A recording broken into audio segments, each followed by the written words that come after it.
everyone, and welcome to English Pod. My name is Marco. My name is Catherine, and today we're looking for a new job. That's right, we are looking for a new job, and so we're bringing you this great lesson where we're going to teach you in English a lot of terms related with looking for a job or things like a resume, cover letter. So before we get into that, why don't we take a look at a word that we have in Vocabulary Preview. Vocabulary Preview. So this is actually the name of a job. It's a position. It's a gas station attendant. Okay, a gas station attendant. Now we know what a gas station is, right? That's right. It's a place where you go to fill your car with gas. Okay. So an attendant at a gas station, what does he do? He or she is a person who will help you put the gas in your car. So an attendant is someone who is almost like an assistant or a helper. Okay. You can have a bathroom attendant, someone who gives you a towel after you wash your hands. I've seen those in the fancy restaurants. Yeah, so gas station attendant. All right. So why don't we take a look now at our dialogue? Let's listen to it for the first time, and we'll be back in a bit.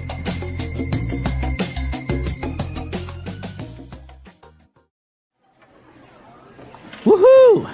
This just might be the start of the rest of my life. What happened? I'm in the market for a job. I went on a website with hundreds of job listings in the area and browsed through them until I got the names of a few employers I would like to work for. I have the resume I wrote for English class last month, and a cover letter will be a piece of cake to write. I've even done my research and found the names of the managers so I can address the letters personally. And you know, I can be charming in interviews. Goodbye, my penniless days. Hello, salary and a career. Ben, we're 15. What kind of job are you looking for? Oh, just for a position as a gas station attendant. You know, starting at a simple lowly job, just like all the greats before they made it big in the world. Uh-huh. But I'm just in it for the money, right? How else am I going to be able to afford to keep taking Angela to the movies? Besides, I love the smell of gasoline. Don't you? All right, we're back. So now you're probably wondering what those words meant. So why don't we take a look at a couple of them in Language Takeaway. Language takeaway. The first phrase we have today is one that's very important when you're looking for a job. It's called job listing or job listings here. Okay, job listings. And this is really common. Before the internet existed, you would have the listings in your local newspaper, right? Exactly. And in the movies, you always had the person sitting with the newspaper circling the potential jobs. Right, with a red marker. Exactly. But now that we have the internet, you have lots of websites that have job listings. And so a job listing is literally a list of jobs that are available. Okay. So you look through the job listings, maybe you found one that's interesting. There's an email address. So what do they ask for? They ask you to send in your resume. Okay, a resume is very important when you're looking for a job. It's a document, it's a piece of paper that tells someone all of the work that you've done before, your job experiences, and it tells them where you went to school and what your qualifications are. So it's a summary of your work life. Okay, and that's why it's called a resume, right? It's pretty much a summary of your work life, as you say. That's right, and a different one, sometimes people use this, is a CV. Curriculum vitae, and that's an academic summary of your life. So you have the work summary and the study summary. Okay, very good. So if you send in your resume, what's recommended is that you attach it with a cover letter. Okay, well, cover letter, you know the word letter. It's something that you write to somebody else. But a cover letter is like a cover for your resume. It's a letter where you explain to the future boss or future employer what exactly you want and how this job is going to help you get it. Okay, so that's basically a small little introduction to yourself, right? Before they read your resume, who you are, what you're looking for maybe, very quickly. Exactly. So you could say, hi, my name is Catherine. I'm very motivated and excited to have the opportunity to talk to you about why I'm a skilled employee and why I will benefit your company. Very good. All right, so you've sent in your resume and your cover letter. And, well, maybe you're looking to get into a career as a gas station attendant.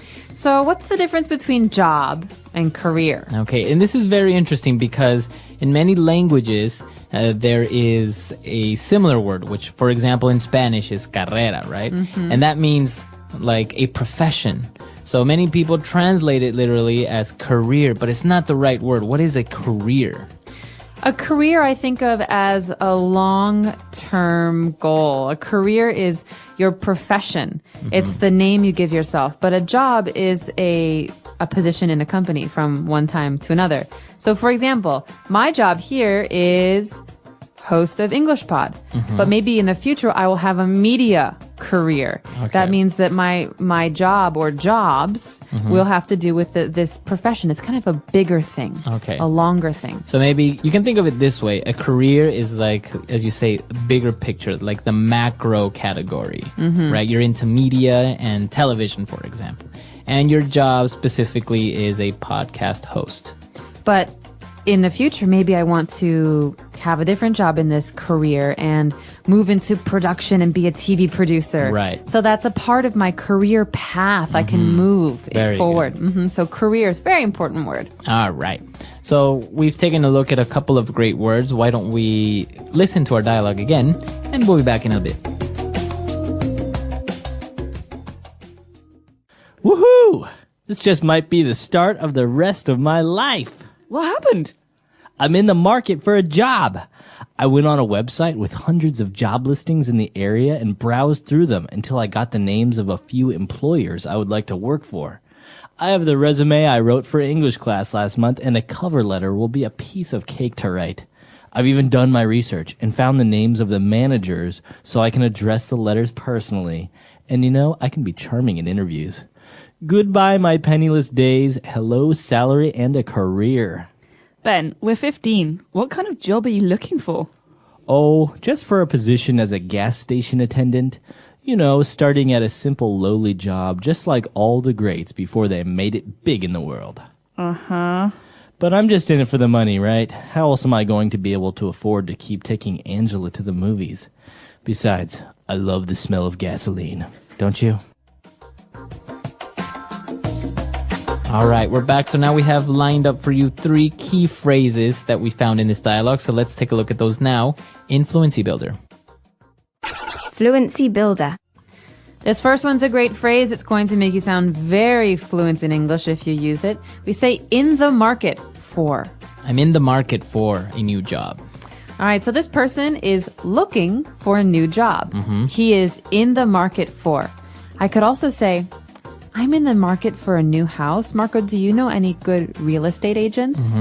So what does that mean if you say, I'm in the market for a new job, or you're in the market for a new house? I am right now actively looking for this thing. I really want one. You're available. Yes. Okay. So I'm in the market for a new job. I'm in the market for a new car. It means the market is the marketplace. Right. And this sometimes you could see it related in movies, for example. They say if a person gets married, they are no longer in the market. Right. Or I'm in the market for a husband. Right. Do you know any nice guys? All right. So you're in the market, you're looking for a job. And well, if you're qualified, it will be a piece of cake to find a new job. Isn't this a delicious phrase? So piece of cake, you think, what does cake have to do with anything? Well, cake, this is a way to say something is easy.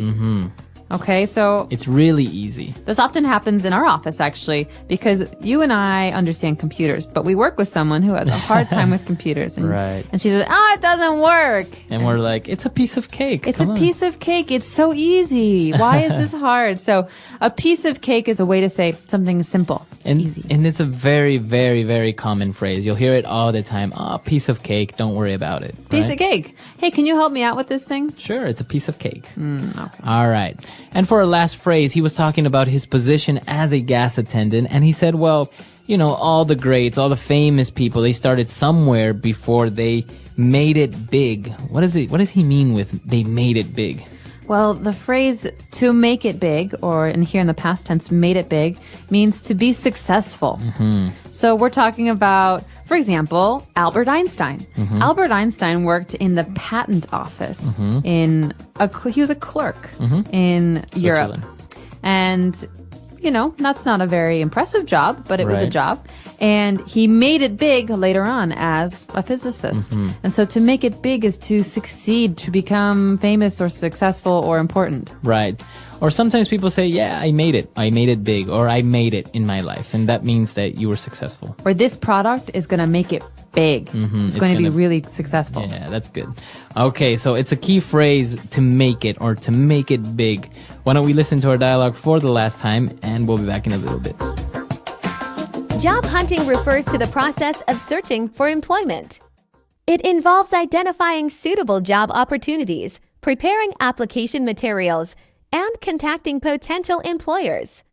Job hunting is a crucial step for individuals seeking to start or advance their careers.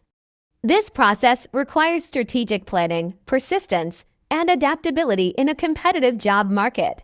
Job hunting is essential for achieving career goals and financial stability. It allows individuals to match their skills and interests with job roles. It also provides opportunities to explore industries and organizations that align with personal values. Successful job hunting leads to professional growth, better work environments, and increased job satisfaction. Before beginning the job search, setting clear career goals is important. Candidates should identify the type of role, industry, and company they want to work for. This helps streamline the search and focus on relevant opportunities. Goals also provide motivation and a sense of direction, making the process more efficient and purposeful. A well-crafted resume is a key tool in job hunting. It showcases a candidate's skills, experience, and achievements. Tailoring the resume to match the job description increases the chances of being noticed by employers. Including keywords and quantifiable results helps highlight qualifications effectively. A professional format ensures a strong first impression. A cover letter complements the resume and provides a chance to express interest in a specific role. It allows candidates to explain how their skills and experience align with the job. A personalized and well-written cover letter demonstrates enthusiasm and attention to detail. It also helps build a connection with potential employers. Job seekers can find opportunities through various channels. Online job boards, company websites, and networking are popular methods. Social media platforms like LinkedIn are valuable for connecting with professionals and discovering openings. Staying proactive and regularly checking job listings ensures candidates do not miss potential opportunities. Interviews are a critical part of job hunting.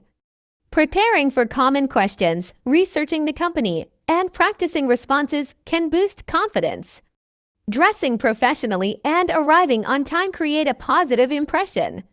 Effective communication and demonstrating enthusiasm for the role help candidates stand out during interviews. Interviews are a critical part of job hunting. Preparing for common questions, researching the company, and practicing responses can boost confidence. Dressing professionally and arriving on time create a positive impression.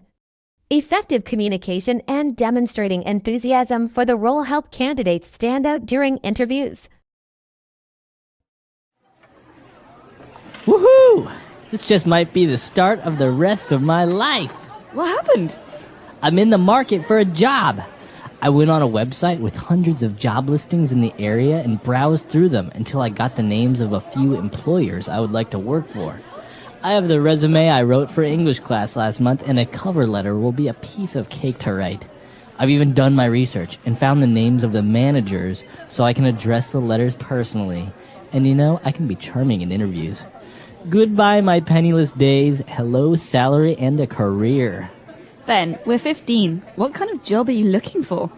Oh, just for a position as a gas station attendant. You know, starting at a simple lowly job, just like all the greats before they made it big in the world. Uh-huh. But I'm just in it for the money, right? How else am I going to be able to afford to keep taking Angela to the movies? Besides, I love the smell of gasoline. Don't you?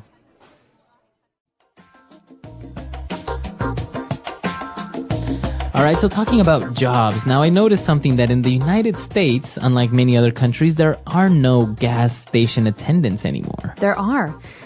Touche. There are actually a lot of gas station attendants in New Jersey because really? it's the law that you cannot pump your own gas. You Oh, cannot wow. put gas in your own car. And why is that? It's a way for the New Jersey government to increase the amount of jobs in the States. So to create jobs, they made gas station attendants. Oh, wow.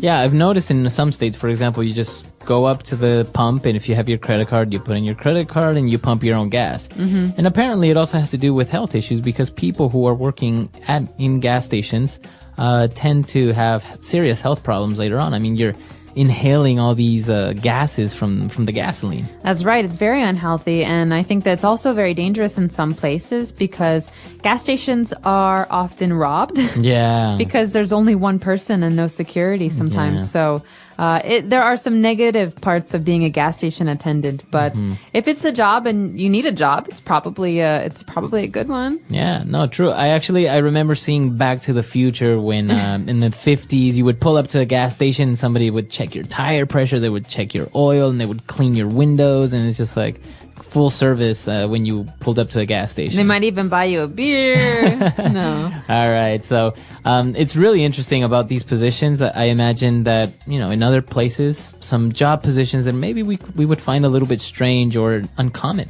Absolutely. And I encourage everyone today, this is your homework. Tell us on EnglishPod.com, what is your job and what's your career? Okay? What's your job and what's your career? So what's the career you would like to have in the future? Very good. All right. So we'll see you guys there. Bye, everyone. Bye.